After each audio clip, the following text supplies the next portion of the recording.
안동 고등어댁과 보부상 박돌석. 안동에 고등어 요리로 유명한 한 안악이 살고 있었다. 그 안악은 저작거리 시장통에서 고등어댁으로 불렸는데 자신만의 조리 비법으로 고등어 요리를 차려내고 있어 한양의 양반네들도 찾아오곤 했다. 그런데 안동은 내륙 지방이었기 때문에 생고등어 먹기가 힘들었다. 고등어를 안동까지 운반하는 동안 상하기 때문에 염장을 해야 했다. 하여 보부상들이 고등어를 직접 동해 영덕 강구항에서 안동에서 반나절 거리인 임동 책거리 장터까지 운반했다. 그리고 그곳에서 고등어를 소금으로 염장 처리한 것을 다시 안동까지 운반했다. 그렇게 강구항에서 고등어를 어깨에 메고 이틀을 넘게 걸어 안동까지 가져왔던 것이다. 그뿐만 아니라 보부상들은 목숨을 내놓고 이 일을 해야 했다. 고등어를 안동까지 운반하고 받는 돈은 꽤 쏠쏠했지만 고갯마루에 사람뼈가 밟히는 호랑이산을 넘어야 했다. 그 산은 높고 깊으며 사냥꾼과 관아의 군졸들도 피하는 곳이었다. 그 산을 넘지 않고 돌아가면 산적들에게 고등어를 빼앗기곤 했다. 그렇다고 호랑이산을 넘을 수도 없었다. 그런데 호랑이산을 넘어 안동까지 고등어를 갖다주는 보부상이 있었으니 그가 바로 박돌석이었다. 그는 고등어댁을 오랫동안 흠모해왔다. 그 사랑의 힘으로 용기를 내어 고등어댁에게 제 시간에 고등어를 갖다 주었던 것이다. 많은 보부상들이 호랑이산을 넘는 박돌석의 비법을 궁금해했다. 어느 날 박돌석은 평소처럼 고등어 보찜을 메고 호랑이산 죽음의 고갯마루를 넘어가고 있었다. 깊은 산속은 을씨년스럽고 적막과 공포로 가득했다. 부엉이도 무서워 울지 않는 금음달 밤이었다. 여우도 이곳은 얼씬도 하지 않았다. 그 누구도 찾아오지 않는 산이라 백년 묵은 산삼이 넘쳐났다. 그때였다. 거구의 호랑이가 그 앞에 나타났다. 박돌석은 납작 엎드려 호랑이에게 인사를 올리고 산삼을 내어놓았다. 오래전 박돌석이 처음 이 산을 넘을 때 호랑이에게 물려 죽을 뻔했다. 그때 다급하게 보찜 속에 있던 산삼을 꺼내 호랑이 앞에 내놓았다. 그런데 뜻밖에도 호랑이는 그 산삼을 얼른 집어들어 환하게 웃으며 개걸스레 먹어치웠다. 그 모습을 쳐다보며 벌벌 떨던 박돌석은 호랑이가 산삼을 좋아한다는 사실을 알게 됐다. 호랑이는 그를 노려보며 말했다. 네 이놈, 이 산삼을 어디서 캤느냐? 감히 이곳에 산삼을 건드리다니 네가 죽고 싶어 환장을 했구나. 내 그동안 산삼을 캐지 못해 우라같이 밀어올랐는데 네 놈을 잡아먹어야겠다. 그러자 박돌석은 호랑이의 눈치를 살피더니 재빠르게 말했다. 호랑이님, 산삼을 좋아하시는군요. 저는 이곳 산삼을 건드리지 않았습니다.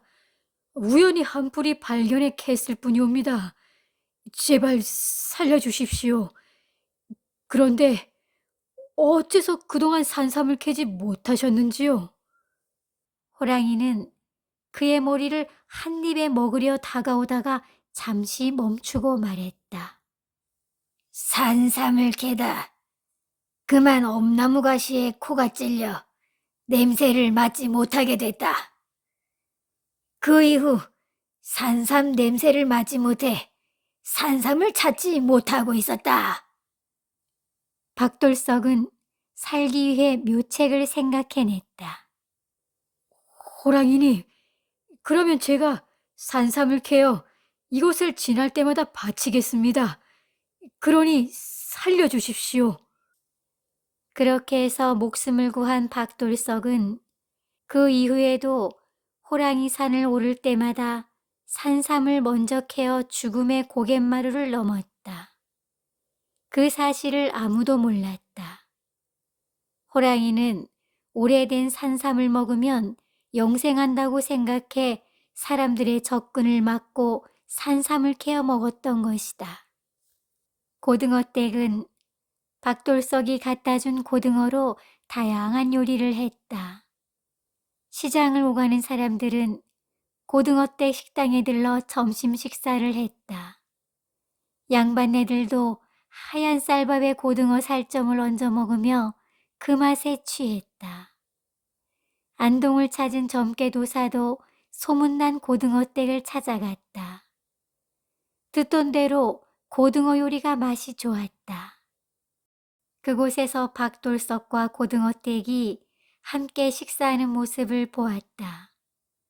젓가락으로 고등어 살을 서로의 입에 넣어주는 그 모습이 어찌나 이쁘던지 점괘도사는 그들을 한참 동안 바라보다 박돌석의 등 뒤로 죽음의 저승사자의 기운을 느꼈다. 마침 식사를 마친 점괘도사는 밥값도 없고 해서 대신 점괘를 봐주겠다는 말투로 말을 건넸다. 어허, 안타깝구만. 서방이 곧 위험에 빠질 운세구만.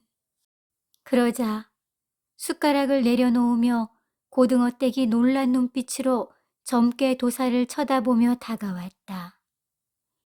어르신, 그게 무슨 말씀이신지요? 누가 위험에 빠진다는 것인지요? 박돌석이 호랑이 산을 넘어온다는 소문이 시장바닥에 쫙 퍼져 있는 터라 고등어댁은 근심이 끊이지 않았다. 과부인 고등어댁은 박돌석과 정분났다는 소문보다 그 소리가 더 큰 걱정이었다. 고등어가 귀한 안동에서 박돌석 덕분에 고등어를 안정적으로 잘 공급받아 장사를 해온 고등어댁은 박돌석을 서방으로 여기며 살았던 것이다. 그런 박돌석은 한결같은 마음으로 고등어댁이 낳은 사남매를 잘 돌보아 주었다. 고등어댁에 고등어 음식 솜씨가 좋다는 소문이 나기까지는 안정적인 공급뿐만 아니라 사실 특별히 잘 염장된 고등어 덕분이었다. 보부상들이 고등어 보찜을 메고 강구항에서 책거리 장터에 이르면 고등어가 서서히 상하기 시작했다. 그때 고등어 몸에서 그 묘한 효소가 배어나왔다. 그러한 고등어에 소금을 뿌려 염장하면 효소와 소금이 조화롭게 잘 어울려 고등어의 깊은 간이 배어들었다. 그렇게 염장돼 안동으로 온 고등어는 최고의 맛이 났다. 그렇지만 이러한 고등어를 안동까지 옮기는 일은 쉽지 않았다. 그래서 고등어댁은 박돌석에게 늘 고마운 마음을 가졌다. 박돌석은 보부상들에게 호랑이에게 산삼을 건네주면 호랑이산을 넘을 수 있다고 알려주었으나 모두가 웃었다. 호랑이산에 가서 산삼을 캐다 잡아먹히면 어떡할 것이며 설령 산삼을 캤다고 해도 그것을 팔아 돈을 벌 것이지 왜 호랑이한테 바치느냐며 욕설을 퍼부었다. 그러던 어느 날 고등어를 제대로 공급받지 못한 장사꾼들과 보부상들은 함께 관아를 찾아가 호랑이 때문에 장사를 할 수 없으니 호랑이를 잡아달라고 청했다. 그러나 호랑이가 무서워 고을 사또뿐만 아니라 아무도 나서는 이가 없었다. 그러자 장사꾼들은 박돌석을 음해했다. 박돌석이 사람을 죽여 호랑이에게 바친다. 어린아이를 유괴해 산채로 호랑이에게 바친다. 라는 소문을 내고 관아에 고발했다. 사또는 사실을 확인하기 위해 박돌석을 붙잡아 맨몸으로 호랑이 산에 오르게 했다. 그리고 호랑이 털을 가져오게 했다. 미처 산삼도 구하지 못한 박돌석은 죽음의 고갯마루에 이르자 두려움에 온몸을 떨었다. 그때 호랑이가 나타나 산삼을 요구했다. 그러나 맨몸으로 왔다는 것을 알게 된 호랑이는 박돌석이 괘씸했으며 곧바로 잡아먹으려 했다. 그러자 몰래 뒤따라온 점괘도사가 암컷 호랑이로 변신해 나타났다. 그리고는 거구의 호랑이를 유혹해 산속으로 사라졌다. 그 사이 박돌석은 그곳에 흩어져 있던 호랑이 털을 주워 주머니에 넣고는 황급히 도망쳤다. 그 다음 날 관아를 찾아가 호랑이 털을 보여주며 죄가 없음을 증명했다. 그 이후 박돌석은 변함없이 강고등어 보찜을 메고 호랑이 산을 넘어 안동으로 향했다. 그러던 어느 날 천년 묵은 산삼을 받아든 호랑이가 깜짝 놀라며 박돌석에게 물었다. 이 산삼은 산신령의 냄새가 나는구나. 이러한 산삼은 처음 보는구나. 이걸 먹으면 천년은 넘게 살 수 있을 것 같구나. 고맙구나. 내가 네 덕분에 장수하게 생겼구나. 그런데 이 산삼을 팔아 큰 돈을 벌 수 있었을 텐데 내 어찌 내게 이것을 바치는 것이냐?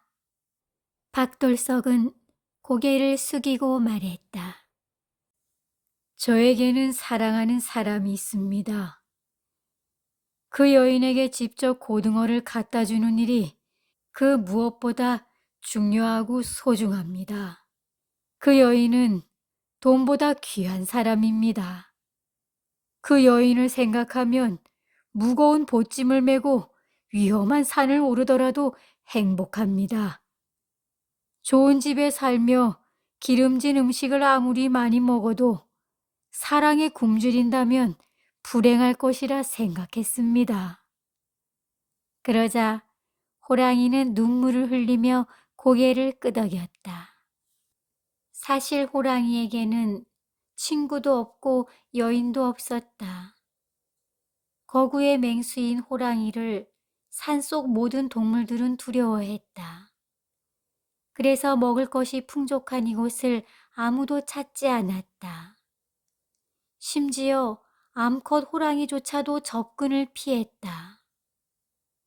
그동안 귀한 산삼을 먹고 건강하게 오랫동안 살고 있었던 호랑이는 매일매일이 심심하고 따분했다.